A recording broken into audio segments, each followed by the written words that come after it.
لله نحمده ونستعينه ونستغفره ونعوذ بالله من شرور أنفسنا ومن سيئات أعمالنا من يهده الله فلا مضل له ومن يضلله فلا هادي له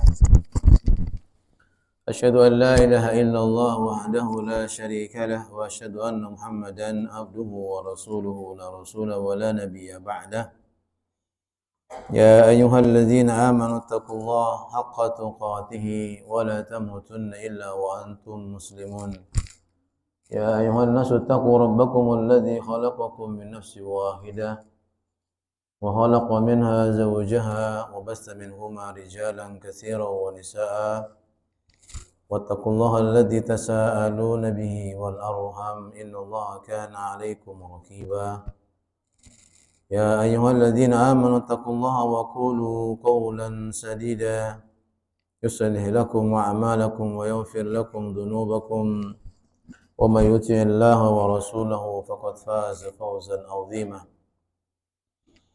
أما بعد فإن أصدق الحديث كتاب الله وخير الهدى هدى محمد صلى الله عليه وآله وسلم وشر الأمور محدثاتها وكل محدثة بدعة وكل بدعة ضلالة وكل ضلالة في النار. Ikhwani fi din, azana Allah wa iyyakum ajma'in. Jamaah salat subuh musalla Al-Amir yang semoga senantiasa dirahmati dimuliakan oleh Allah Jalla wa Ala, dan semoga salat kita, ibadah kita yang kita kerjakan, yang baru kita selesaikan dan yang akan kita laksanakan mendapatkan pahala dari Allah Azza wa Jalla. Amin ya rabbal alamin. Allahumma la sahla illa ma ja'altahu sahla wa anta taj'alul hazna idza syi'ta sahla. Allahumma inni as'aluka ilman nafi'a wa rizqan thayyiba wa amalan mutaqabbala. Semoga duduknya kita di kajian ini mendapatkan ilmu yang bermanfaat, ilmu yang memberikan cahaya buat kehidupan kita dan menuntun kita untuk lebih baik dalam beribadah kepada Allah Azza wa Jalla di akhir kehidupan kita. Jemaah kaum muslimin yang dirahmati Allah Azza wa Jalla, pada pagi hari ini tidak seperti biasa di pertemuan dengan saya pembahasan tentang hadis Al-Arba'in An-Nawawi. Namun sekarang kita akan bahas tentang misteri tamu terakhir. Ya, misteri tamu terakhir. Jemaah subuh yang semoga senantiasa dirahmati Allah Azza wa Jalla. Nabi sallallahu alaihi wasallam mengatakan, bersabda dalam sebuah hadis, ya, dari Abu Hurairah radhiyallahu anhu, man kana yu'minu billahi wal yawmil akhir falyakul khairan aw liyasmut. Wa man kana yu'minu billahi wal yawmil akhir falyukrim jarah. Waalaikumsalam. Fadhal. Ahlan ya Syekh. Wa man kana yu'minu billahi wal yawmil akhir falyukrim dhaifah. Kata Nabi sallallahu alaihi wasallam, barang siapa yang beriman kepada Allah, maka hendaklah dia berkata baik atau diam. Dan barang siapa yang beriman kepada Allah, maka hendaklah dia memuliakan tetangganya.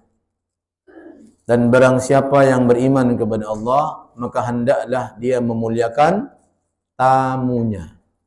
Ya. Dalam hadis ini, jemaah kaum muslimin yang dirahmati Allah Azza wa Jalla, sebagaimana judul kita pagi hari ini adalah misteri tamu terakhir. Misteri tamu terakhir. Ya. Nabi sallallahu alaihi wasallam dalam hadis ini, dalam hadis Al-Arba'in An-Nawawi, ya, menyebutkan bahwasanya apabila datang berkunjung ke rumahmu seseorang atau sahabatmu, saudaramu, maka hendaklah engkau memuliakannya. Ini perintah atau tidak? Perintah.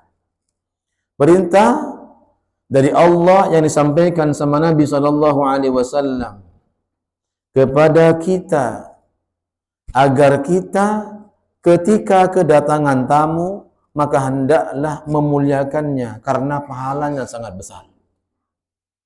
Ya, karena pahalanya sangat besar. Ya.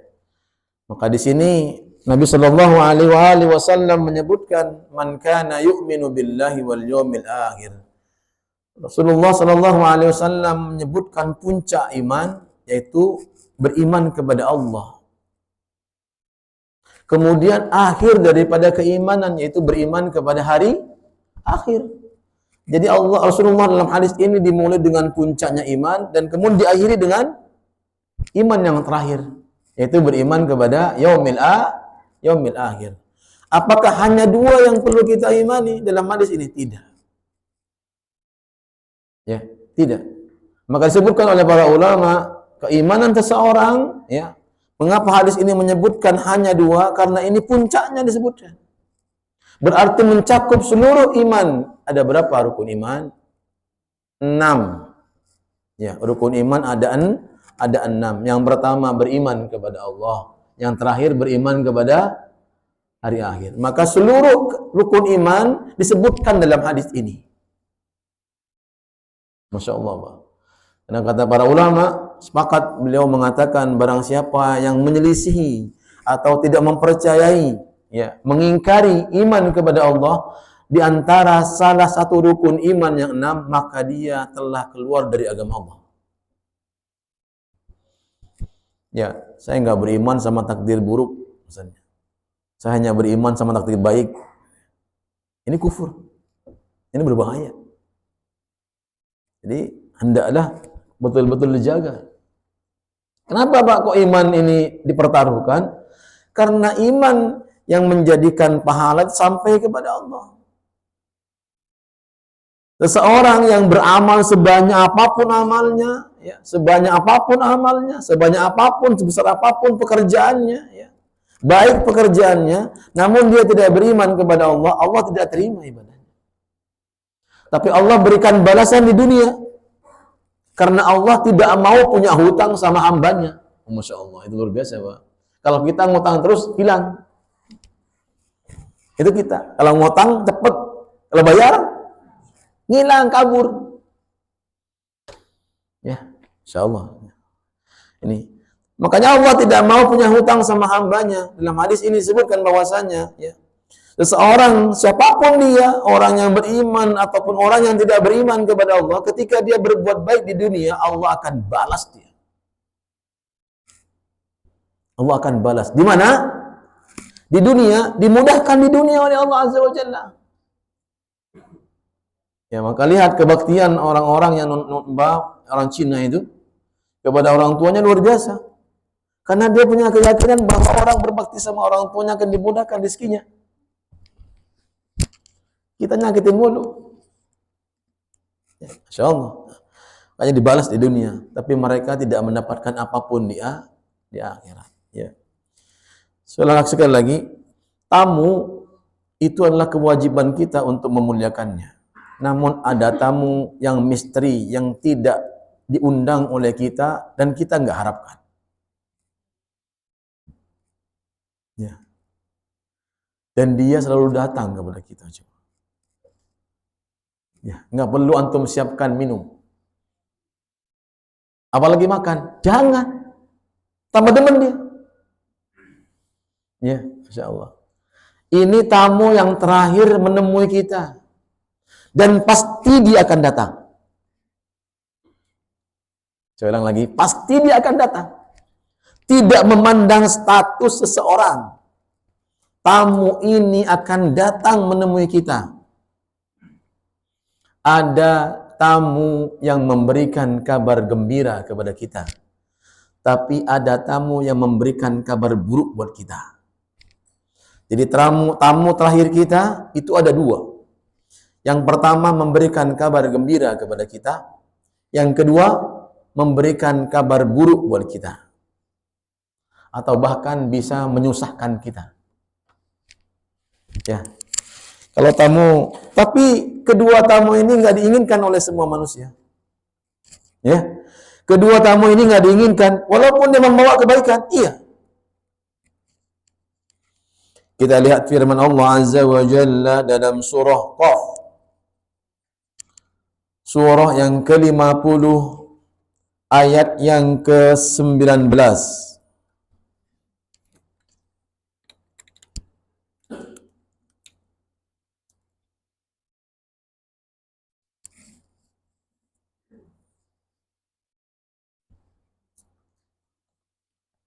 Sudah? Kata Allah Azza wa Jalla, wa ja'at sakratul maut bil haqq, dzalika ma kunta minhu tahid. Akan datang kepada kalian tamu yang terakhir yang menemui kalian, itu sakratul maut. Ya, di saat-saat kita dalam kondisi sakratul maut, tamu itu datang kepada kita.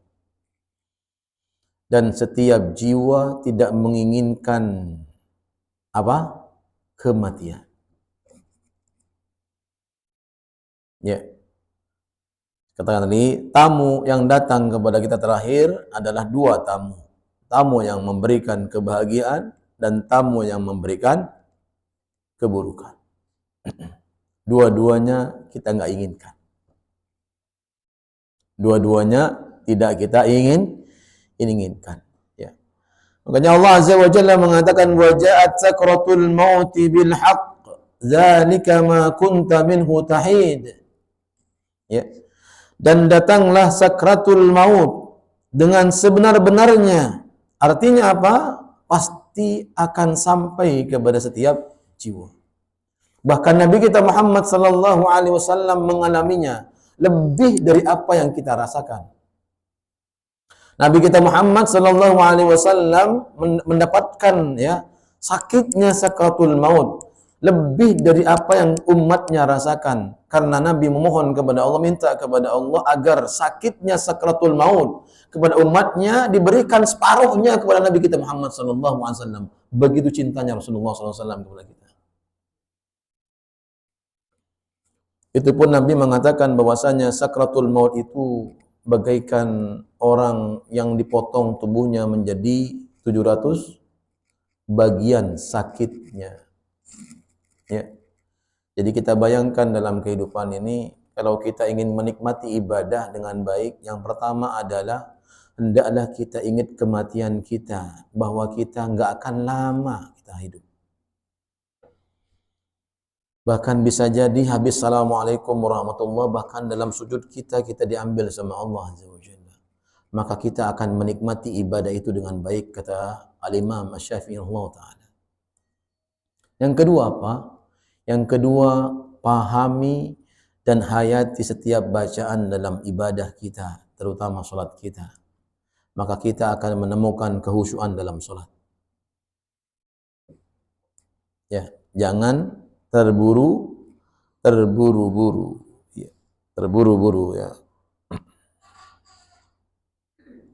Ya. Ikhwani fid din, azanallah wa iyyakum.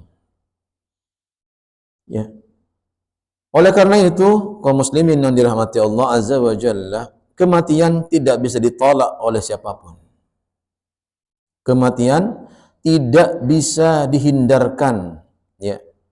Makanya Allah Azza wa Jalla mengatakan, wabtaghi fima ataka Allahu ad-daral akhirah wa la tansa nasibaka minad dunya. Ya. Hendaklah engkau berusaha mencari bekal yang sebanyak-banyaknya untuk akhiratmu, dan jangan lupakan tentang kehidupanmu di dunia. Perhatikan baik-baik ya. Ayat ini menunjukkan kepada kita apa yang terlebih dahulu kita utamakan. Apa yang terlebih dahulu kita utamakan, Bapak Ibu sekalian? Kehidupan akhirat. Karena kita punya perjalanan untuk menuju ke sana. Karena kita punya apa? Waktu untuk sampai kepada apa? Akhirat. Jadi tujuan kita bukan dunia, kata Allah Azza wa Jalla. Tujuan kita adalah akhirat. Makanya Allah Azza wa Jalla mengatakan, mencarilah bekal sebanyak-banyaknya untuk akhiratmu dan jangan lupakan kehidupan duniamu. Berarti apa? Kita boleh mencari dunia, namun jangan sampai melampaui melupakan kehidupan akhirat. Kita ini dunia baru akhirat. Ya. Sebagaimana doa kita yang sering kita panjatkan kepada Allah, Rabbana atina fid dunya hasanah. Itu Ustaz minta dunia dulu, baru akhirat. Berarti akhirat nomor 2 dong. Ya. Ikhwani fid din, azanallahu wa iyyakum ajmain. Kehidupan dunia adalah sarana untuk kebaikan akhirat. Kalau orang di dunia bisa ya melakukan kebaikan sebanyak-banyaknya, maka itu merupakan sarana untuk kebahagiaan akhirat. Karena akhirat bukanlah tempat kita beramal, namun tempat kita apa? Menerima balasan amal. Ya, menerima balasan amal. Ya, ibu sekalian, bapak ibu sekalian yang dirahmati Allah Azza wa Jalla, Allah mengatakan, "Ainama takunu yudrikumul maut walau kuntum fi burujim musyayyada." Yang sering kita hafalkan ya sama-sama ya. Ainama takunu yudrikumul maut walau kuntum fi burujim musyayyada. Dimanapun kita berada, kematian selalu menyertai kehidupan kita ya. Dimanapun kita berada, mau di benteng yang kokoh, di tembok yang kuat, tersembunyi kita, sendirikah kita, bersama-samakah kita, dalam kondisi bahagiakah kita, dalam kondisi tidak bahagiakah kita, kaya atau miskin, kematian itu selalu menyertai kehidupan kita. Bahkan hatta di kamar mandi pun kematian itu menghantui, membersamai kita. Ya. Jadi jangan antum pikirkan kalau orang sakit itu duluan mati. Belum tentu. Nabi mengatakan orang yang banyak diambil oleh Allah nyawanya adalah orang yang sehat. Iya. Coba antum lihat. Antum perhatikan banyak ya, atau salah satu di antara suami istri yang sakit, sudah puluhan tahun sakit, tapi yang meninggal duluan orang yang enggak sakit. Ya, maka Nabi Shallallahu Alaihi Wasallam tidak akan pernah membohongi kita bahwa ya kematian itu lebih banyak orang yang sehat diambil oleh Allah Azza wa Jalla. Kenapa? Karena kematian itu rahasia Allah. Rahasia Allah bukan? Rahasia Allah. Nggak ada yang tahu kita. Bahkan nggak nyangka, makanya kalimat sering muncul apa? Nggak nyangka saya. Kemarin baru bersama dengan saya, baru ngobrol, baru makan bareng. Ya enggak? Sering itu muncul dalam kalimat kita, nggak nyangka saya. Ya. Ini kalimat yang sering muncul, kenapa? Ya, kalau antum mengatakan sakit enggak? Sakit sudah tahunan, 10 tahun dia sakit. Ya alhamdulillah ya. Ya wajarlah dia meninggal. Tapi kalau orang sehat, ya, baru bersama kita, bahkan ya paginya masih minum kopi, ya, Masya Allah, bareng istrinya, nggak lama kemudian meninggal. Ada nggak begitu? Banyak, ya banyak. Bahkan Masya Allah, ikhwani fiddin, nazanallahu wa iyyakum majma'in, ya. Kita kadang-kala, ya, kadang-kala ketika mengingat tentang kematian ini, Masya Allah, ya, ya Masya Allah, ya, kita kadang-kadang geleng-geleng kepala, ya, geleng-geleng kepala. Ya. Ada orang yang duduk, ya, nunggu sholat, meninggal. Maka ini penting, ini Anda sampaikan sama antum, ya, biar antum di masa-masa usia yang sudah pensiun ini, ya, ya, atau antum sudah ya di hari awal Sabtu sama Ahad, ambil kesempatan ini. Apa kesempatannya? Orang yang menunggu datangnya salat, walaupun dia nggak salat, maka seperti orang salat pahalanya. Saya ulang sekali lagi. Orang yang nunggu datangnya salat di rumah Allah, itu adalah sama dengan dia salat pahalanya di sisi Allah. Besar apa kecil pahalanya? Enggak sholat, tapi nunggu sholat sambil dia zikir, sambil dia baca Quran, sambil dia murojaah di masjid. Masya Allah, Allah telah menghitungnya seperti dia sholat. Itu pahalanya. Belum pahala dia baca Qurannya, belum pahala zikirnya. Itu tidak. Kau coba lihat antum, ketika antum di waktu subuh nunggu ya sampai datangnya awal duha. Rasulullah mengerjakannya tidak?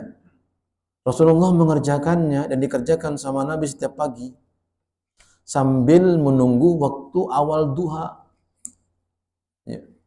Awal duha.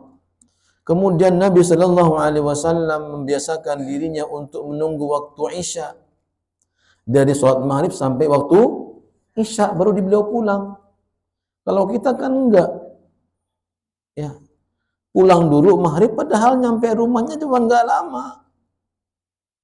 Kita pulang ke rumah ya nonton di depan TV, tak lama kemudian sudah Isya. Padahal nunggunya kita dengan di rumah sama enggak? Berbeda. Ya. Kok kita tidak berpikir ketika kita nunggu maghrib sampai Isya, malaikat mau datang kepada kita, kita dalam kondisi mati dalam apa? Husnul khotimah. Mati di masjid, mati nunggu sholat. Nunggu sholat sambil nonton TV, mati. Ya.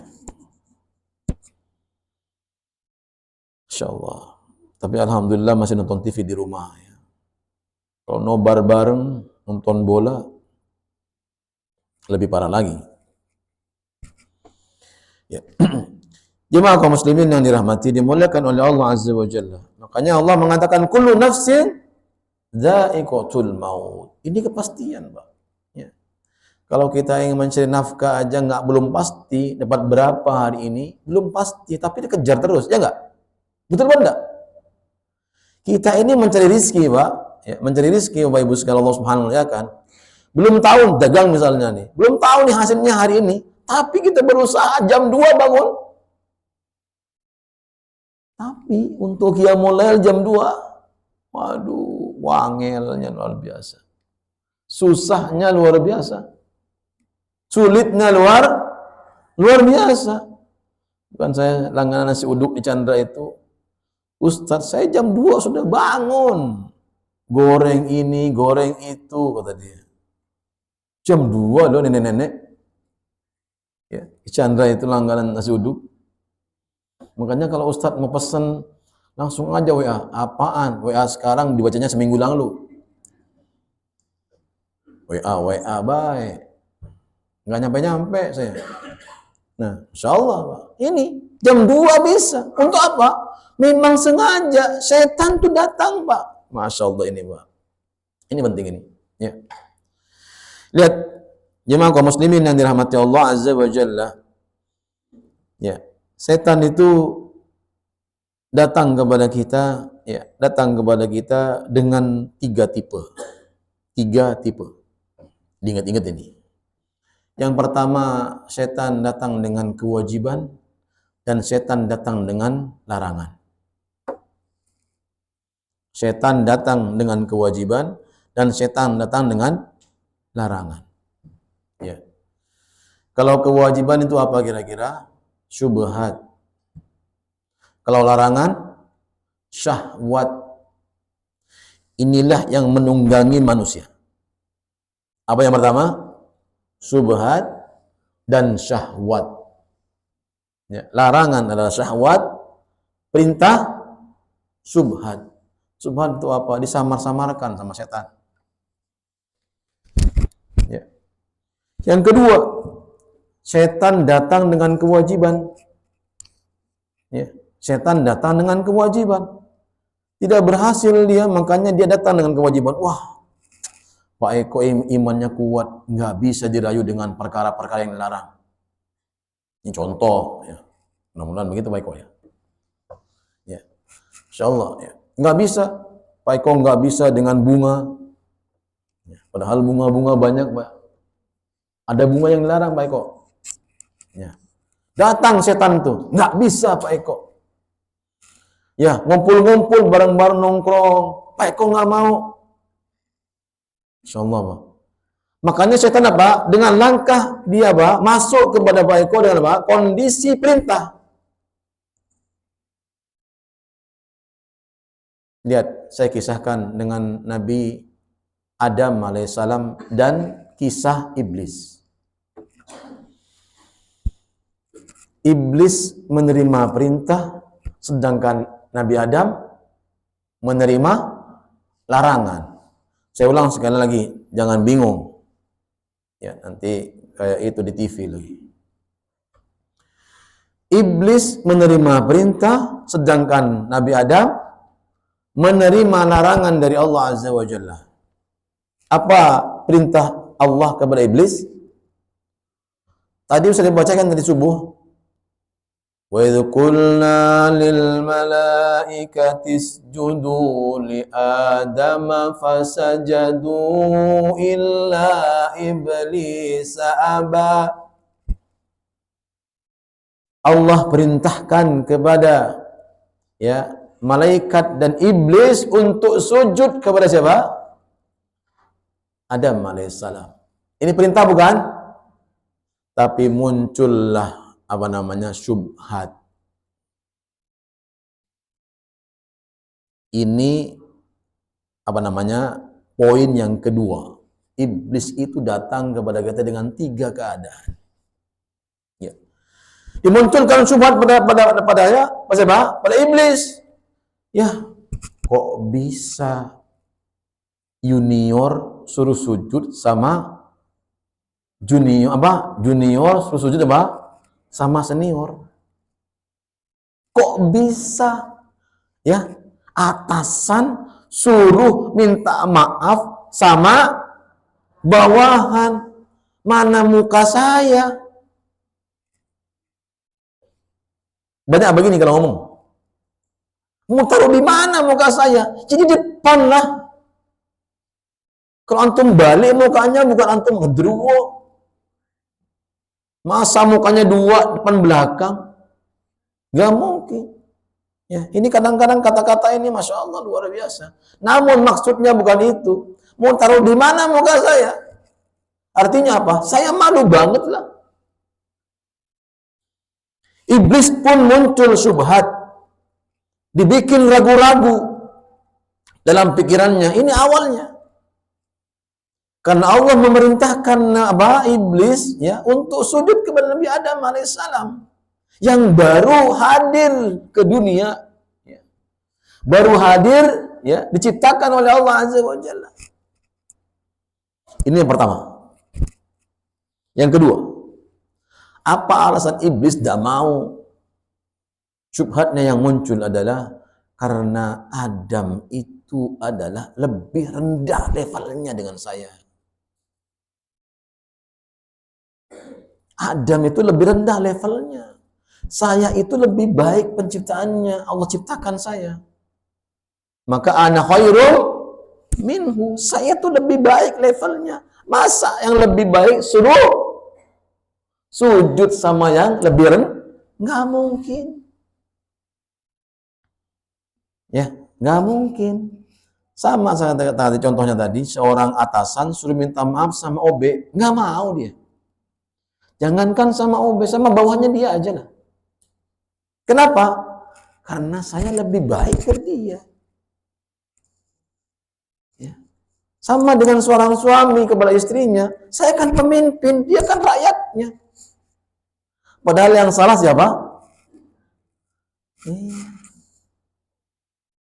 Sama dengan istri, berbakti sama suami, itu perintah siapa? Perintah Allah. Padahal kerjaannya lebih berat istri atau suami? Istri.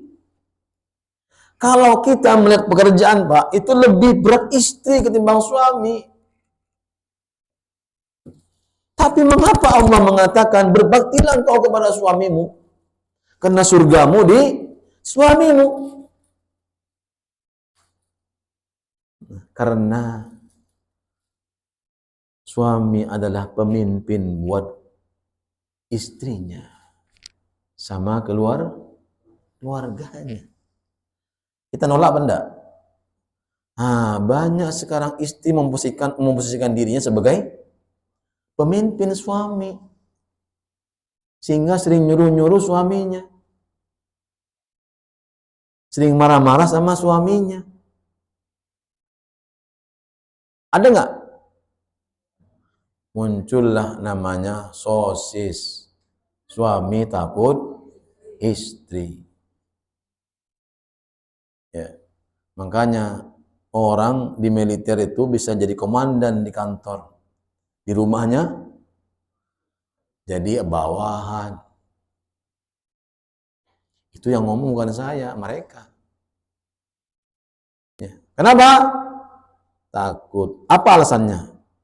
Kalau lebih tepatnya kata teman saya Ustadz juga tuh, saat kita ini sebagai suami lebih menghargai sama istri.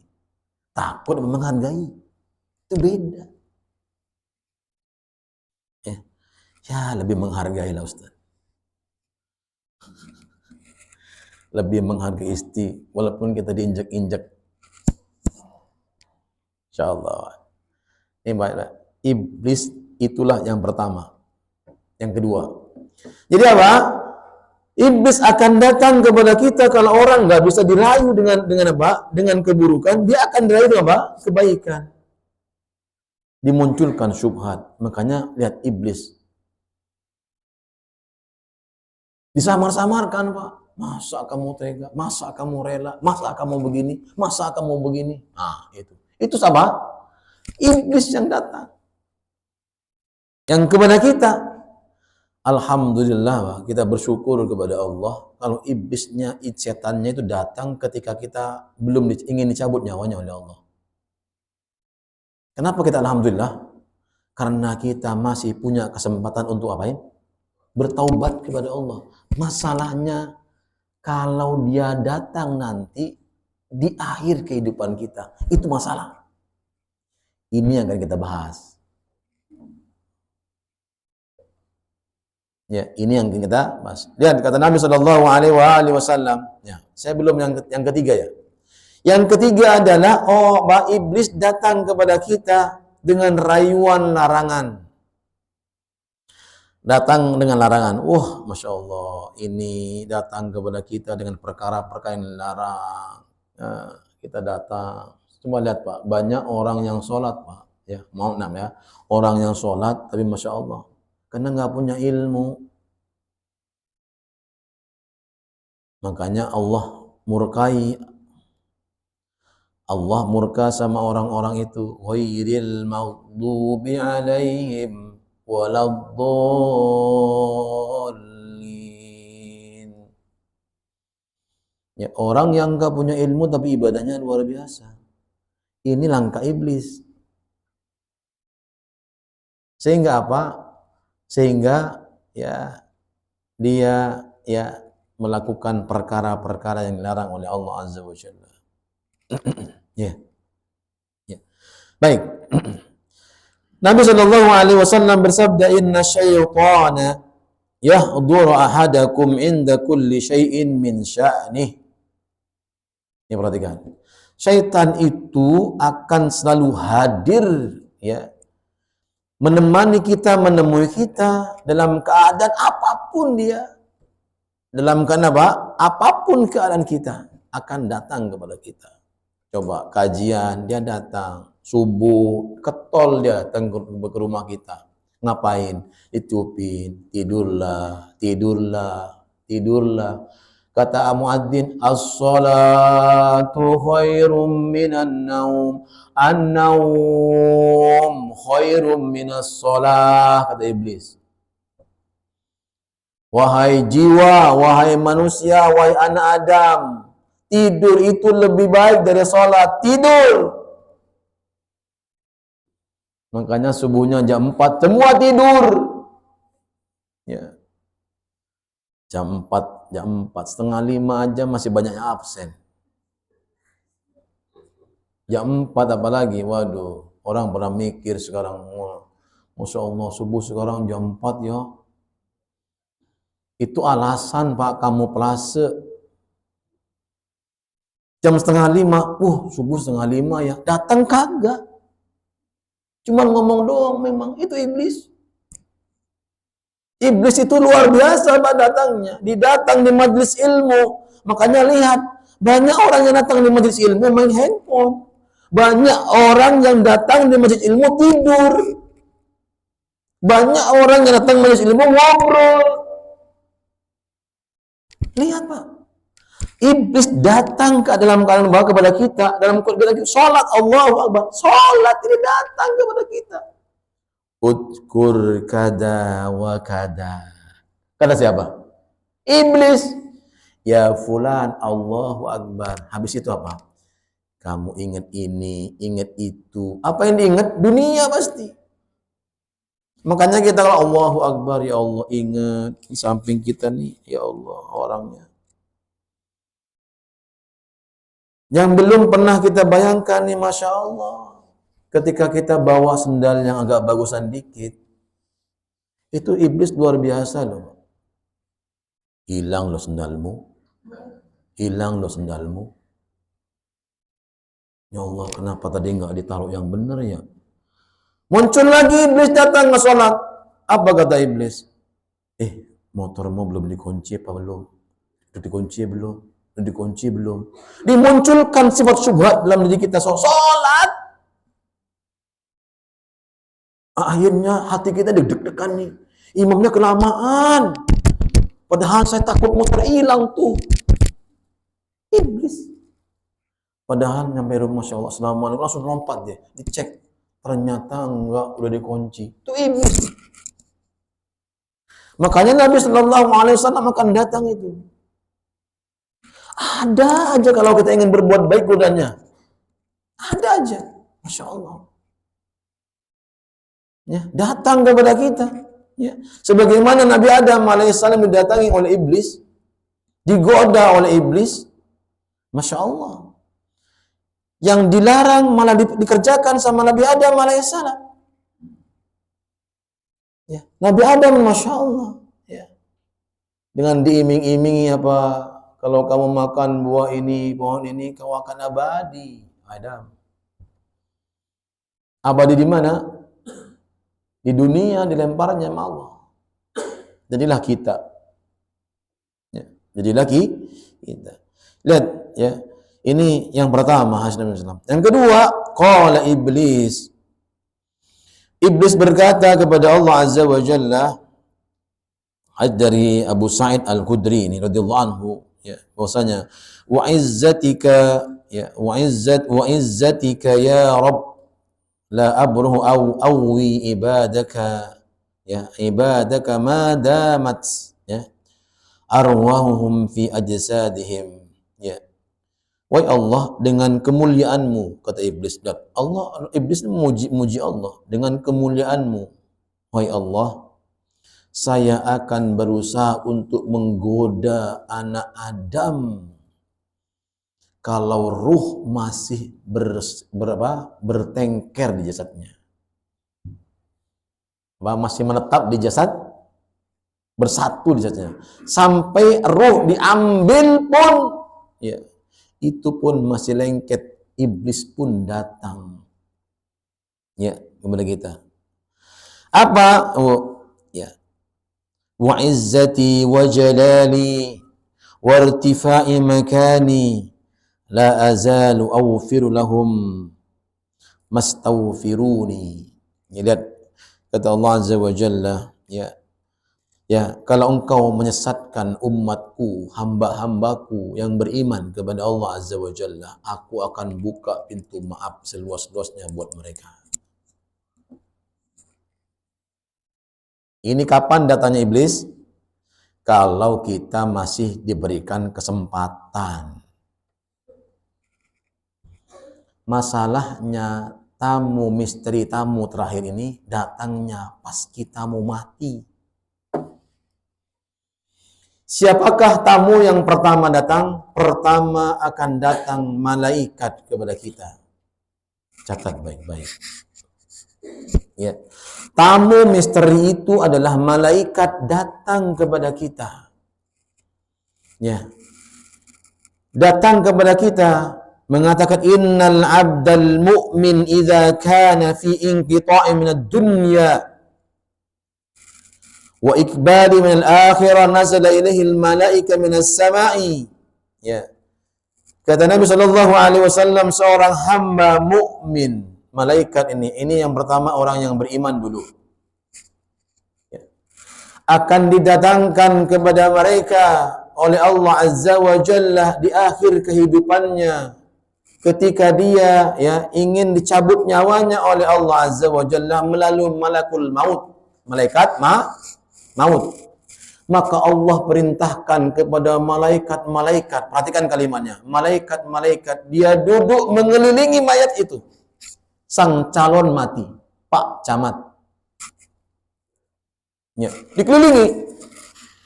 Malaikat yang mengelilingi, calon mayat ini sejauh mata memandang.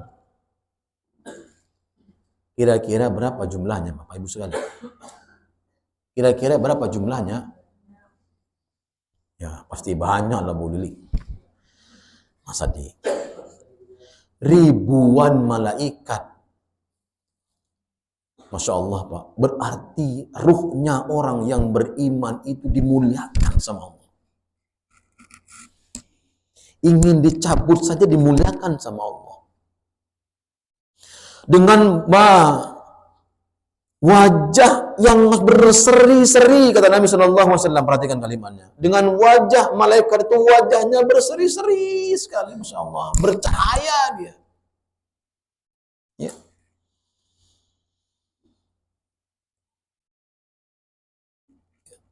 Dengan membawa kain kafan dari surga dan wewangian dari surga.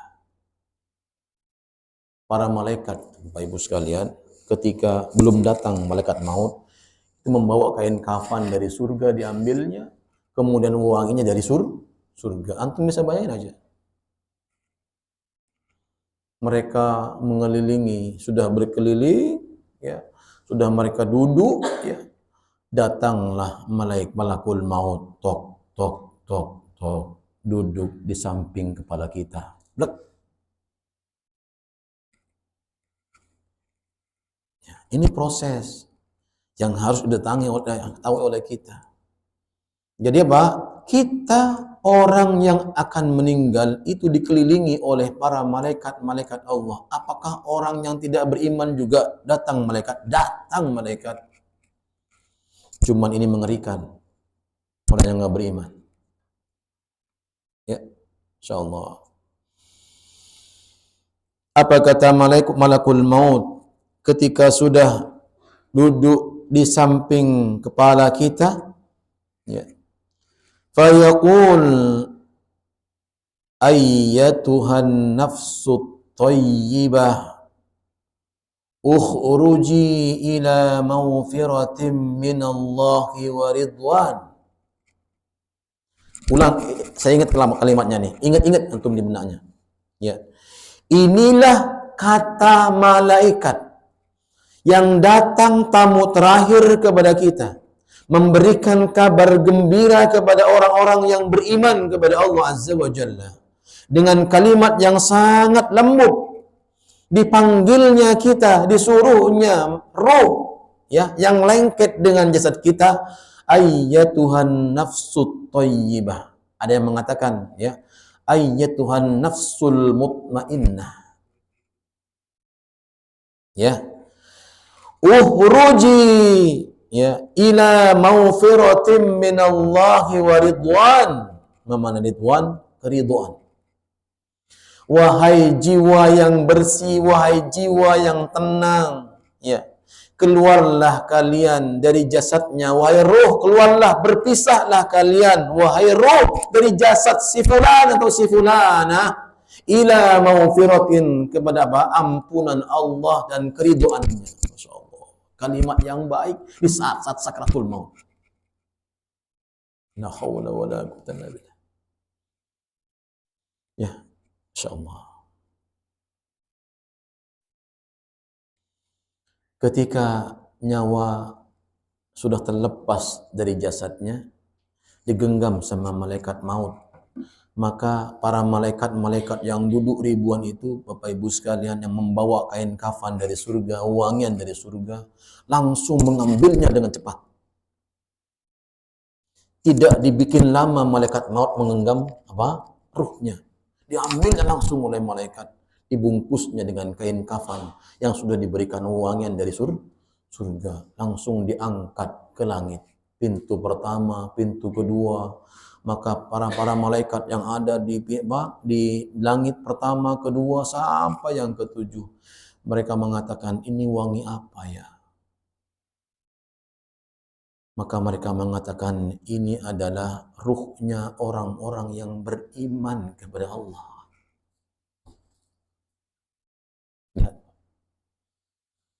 Ketika malaikat memuliakan ruhnya seorang yang beriman, ya, maka Allah pun akan memerintahkan kepada hati-hati orang yang beriman untuk mengharumkan nama orang yang dicabut oleh Allah.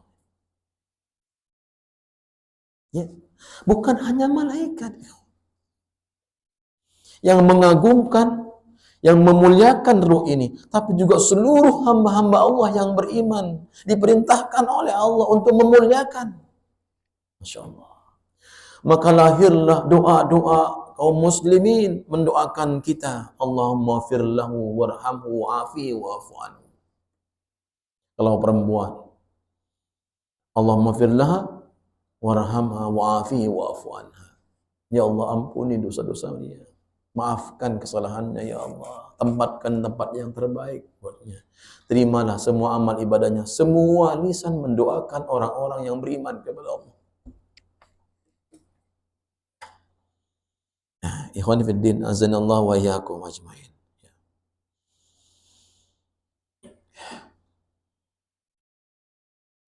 Bahkan kata Nabi sallallahu alaihi wasallam, ketika sudah sampai, ya, sang mayat dimasukkan dalam liang lahat, dalam kuburnya, ya, para malaikat mengantarnya kembali dengan baik,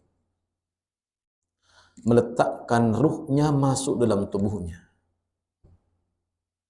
untuk dimintai pertanggungjawaban oleh malaikat mungkar dan nakir, yang kalau setiap orang, kata para ulama, setiap orang, kata Nabi SAW, tidak akan pernah mau untuk menatap wajah mereka berdua. Makanya namanya angkaro yungkiru. Orang akan mengingkari ketemu sama dia. Mungkar, nakir. Jadi nggak ada yang mau ketemu sama dia, Pak. Namanya serem. Angkaro tuh orang yang mengingkari, makanya mungkar.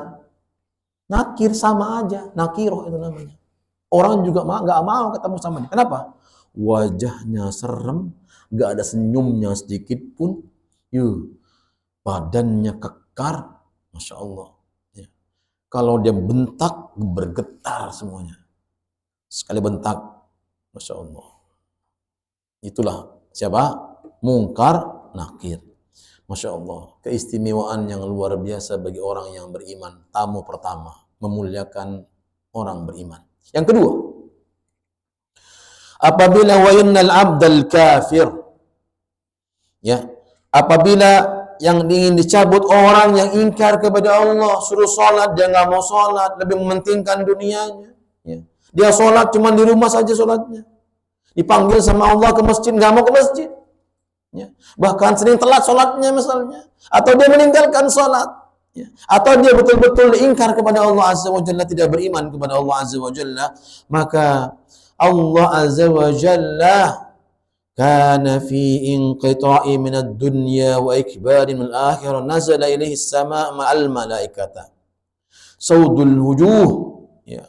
Masya Allah, akan diperintahkan oleh Allah turun malaikat-malaikat Allah yang ribuan itu. Dia mengelilingi apa? Sang jasad ini, sang calon mayat ini, dengan membawa kain kafan yang sangat kasar yang diambil dari neraka, dan wangi-wangian pun diambil dari neraka. Pertama dari mana? Surga. Bisa dibayangkan, Ibu? Ya, bisa dibayangkan. Ya. Mereka wajahnya sangat sangar. Ya, wajahnya menyeramkan, malaikat-malaikat semuanya itu. Yang bawa kain kafan itu dari neraka dan wangian dari neraka. Bahwa wajahnya mereka sangat sangar, nggak seperti pertama. Kemudian ketika mereka sudah duduk semuanya, datanglah malakul maut. Datang malaikat maut, duduk di samping kepalanya sebagaimana duduknya yang pertama. Ya. Apa kata malaikat maut? Fayaqul ayyatuhan nafsul khabithah, ayyatuhan nafsul khabithah ukhruji ila sakhatin minallah ghadab. Ya, apa kata malaikat? Wahai jiwa yang buruk, yang busuk, ya, keluarlah kamu kepada murka Allah Azza wa Jalla. Pertama tadi apa? Ila maghfiratin minallahi wa ridwan. Ampunan dan ridho Allah. Yang kedua, kepada murka Allah. Detik-detik yang menegangkan, yang menentukan, ya, yang memastikan kebahagiaan kita di akhirat adalah dengan kondisi kita dibentak-bentak oleh siapa? Malaikat. Kemudian diambilnya sama malaikat, dimasukkan kain kafan, kemudian dinaikkan ke atas. Pintu-pintu langit ditutup. Tutup pintu langit. Ini bau apa ini? Bau busuk. Jangan biarkan dia naik masuk ke pintu-pintu langit. Ditutup pintu langit. Ketika malaikat Munkar dan Nakir ingin, ya, meminta pertanggungjawaban, ya, maka dilemparnya dari langit sama malaikat, bukan diantar, dilempar ruhnya itu. Masya Allah. Ya, kita bisa lihat bagaimana keadaannya. Ketika ruh itu ingin dicabut dari orang-orang yang yang tidak beriman kepada Allah, ingkar kepada Allah Azza wa Jalla, karena ruh mengapa-apa? Jiwanya mengatakan, ruhnya mengatakan, jangan cabut saya, jangan. Dia nolak, dia berontak. Ya, ruh itu berontak, nggak mau dicabut, ya, oleh malakul maut. Maka malaikat-malaikat yang mengelilingi kita itu, Masya Allah, mengelilingi orang-orang yang ingkar kepada Allah, memukul mereka, dipukulnya tubuhnya, dipukulnya kepalanya, dipukulnya tangannya, dipukulnya kakinya, dipukul oleh malaikat. Supaya apa? Supaya ruhnya terpisah dari jasadnya. Masya Allah.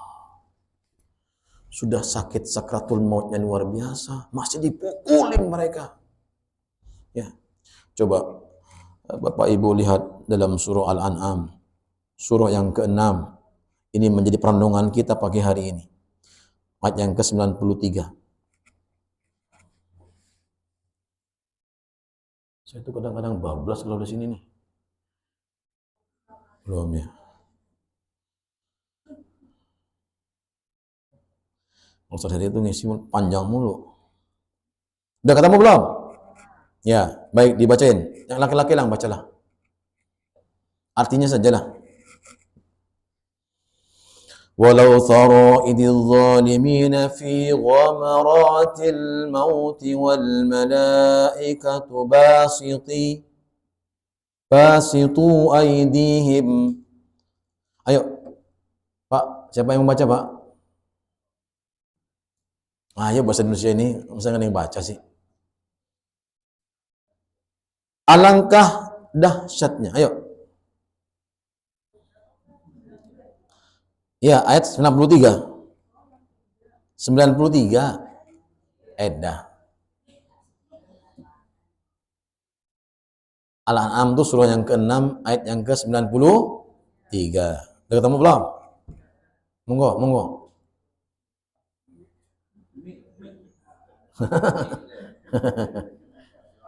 Mixer. Al-An'am ayat 93.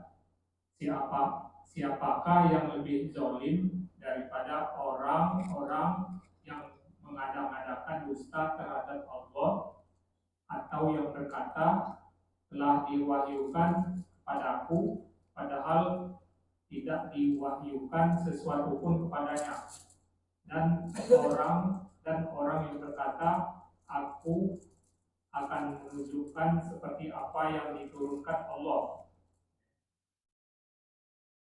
Pak Karim baca yang mana ya?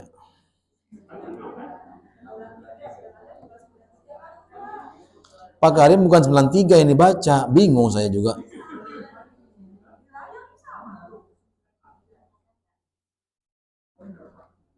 Benar? Masa sih? Saya yang salah berarti? Ya Allah. Ada apa itu berarti? Oh iya. 93 ini. Walau tara idz zalimina itu. Ada enggak? Ya, wa man adzlamu itu awalnya. Ini tengah-tengahnya. Ada kan? Kan panjang. Ada ini nih. Mana sih? Nah, ini nih. Ayo, terusin. Yang para malaikat Walau tara. alangkah ngerinya Itu. kiranya engkau melihat pada waktu orang-orang zalim berada dalam kesakitan sakaratul maut, dan para malaikat memukul dengan tangannya sambil berkata, keluarkanlah nyawamu. Keluar. Ya, terus. Pada hari ini kamu akan dibalas dengan azab yang sangat menghinakan karena kamu mengatakan terhadap Allah perkataan yang tidak benar, dan karena kamu menyombongkan diri terhadap ayat-ayatnya. Masya Allah. Barakallahu fikum. Ya, kita ambil dari walau tara saja. Walau tara idz zalimuna fi wamaratil maut wal malaikatu basitu aydihim. Ya. Alangkah, ya, kata Allah Azza wa Jalla, alangkah dahsyatnya sekiranya kalian melihat pada waktu orang-orang zalim itu ingin dicabut nyawa mereka. Ya. Oleh siapa? Oleh malaikat maut. Maka tubuh-tubuh mereka dipukuli oleh para malaikat. Jadi dipukuli oleh para malaikat. Siapa yang mukuli? Orang malaikat-malaikat yang duduk samping-samping mereka. Agar apa? Karena ruhnya menolak untuk keluar dari mana? Dari jasadnya. Gak mau dia. Kenapa kok gak mau? Karena ya dia sudah diperlihatkan oleh Allah dengan nerakanya. Allah perlihatkan ketika sakaratul maut, diperlihatkan apa? Neraka oleh Allah Azza wa Jalla. Maka takut jiwa ini. Maka dia gak mau. Akhirnya malaikat-malaikat itu memukul mereka. Supaya mereka keluar. Keluarlah kalian wahai jiwa. Keluarlah kalian wahai jiwa. Dipukulin sama mereka. Makanya mereka meronta-ronta. Mereka, Masya Allah, ya, berteriak-teriak. Ya, berteriak-teriak. Ada kan banyak mayat yang kalau teriak-teriak apa? Sering histeris. Ya, Masya Allah. Itu lagi dipukulin sama malaikat. Ustaz, kok gak kelihatan pukulannya? Ya, kalau kelihatan kita mah semuanya beriman dah. Kabur kita lah. Ya, Masya Allah. Ini jemaah kaum muslimin yang dirahmati Allah Azza wa Jalla. Apa yang menyebabkan mereka? Karena dahulu mereka tidak beriman kepada Allah. Karena dahulu mereka mengingkari Allah Azza wa Jalla. Ya. Dahulu mereka mengingkari Allah Azza wa Jalla. Ikhwani fid din azanallahu wa iyyakum ajmain. Makanya Pak, ini adalah balasan ya dari Allah Azza wa Jalla bagi orang-orang yang ingkar kepada Allah setelah mereka diberikan nikmat untuk mendapatkan kehidupan di mana? Di dunia. Karena kehidupan dunia itu apa?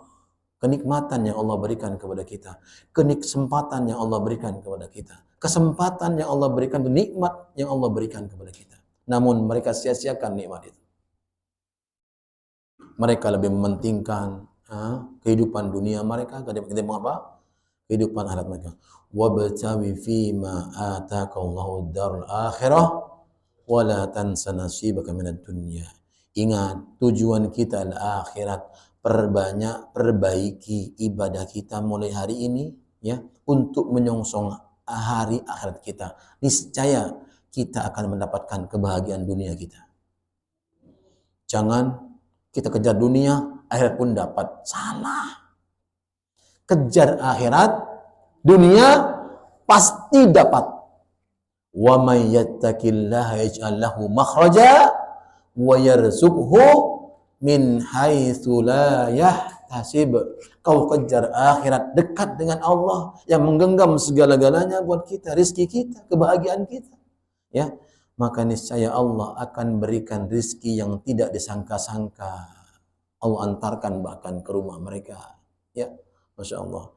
Ikhwan fiddin, azanallah wa iyyakum. Tamu yang kedua adalah iblis.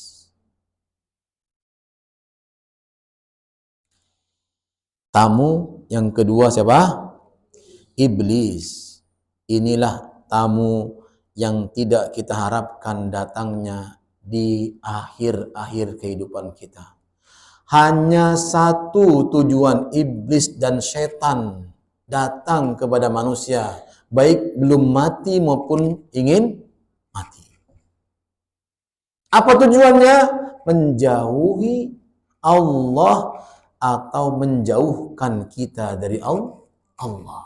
Saya ulang sekali lagi, menjauhi Allah atau menjauhkan kita dari Allah. Itulah tujuan iblis datang kepada kita setiap kita terutama mau beribadah kepada Allah. Kenapa demikian, Pak? Siapa yang bisa menjawab? Saya sudah lelah. Minum dulu berarti. Kenapa demikian? Ya.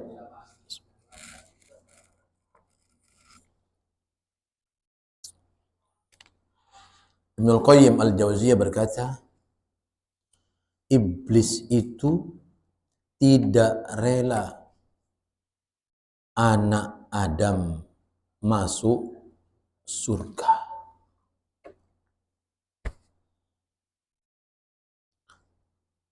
Kebaikan adalah asbab rahmat Allah. Saya ulang sekali lagi. Kebaikan adalah asbab datangnya rahmat Allah. Ketika anak Adam berbuat baik, iblis tidak akan pernah membiarkan.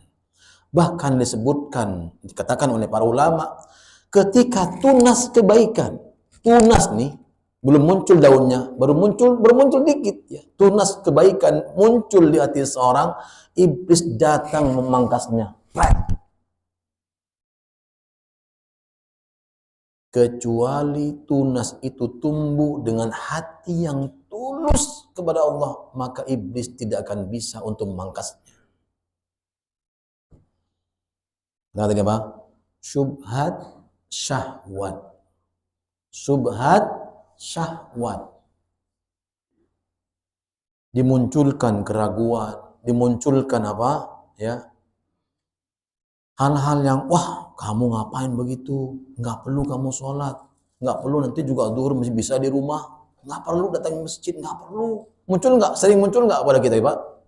Masya Allah. Apalagi subuh. Sering itu muncul. Di rumah aja lah.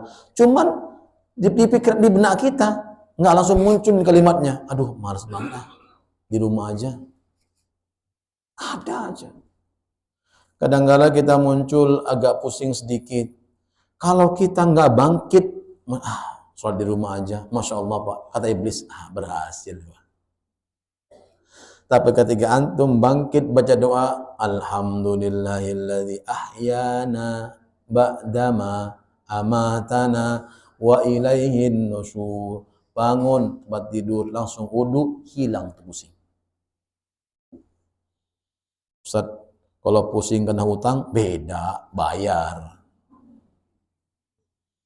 Ya, antum pusing kena hutang, ya bayar.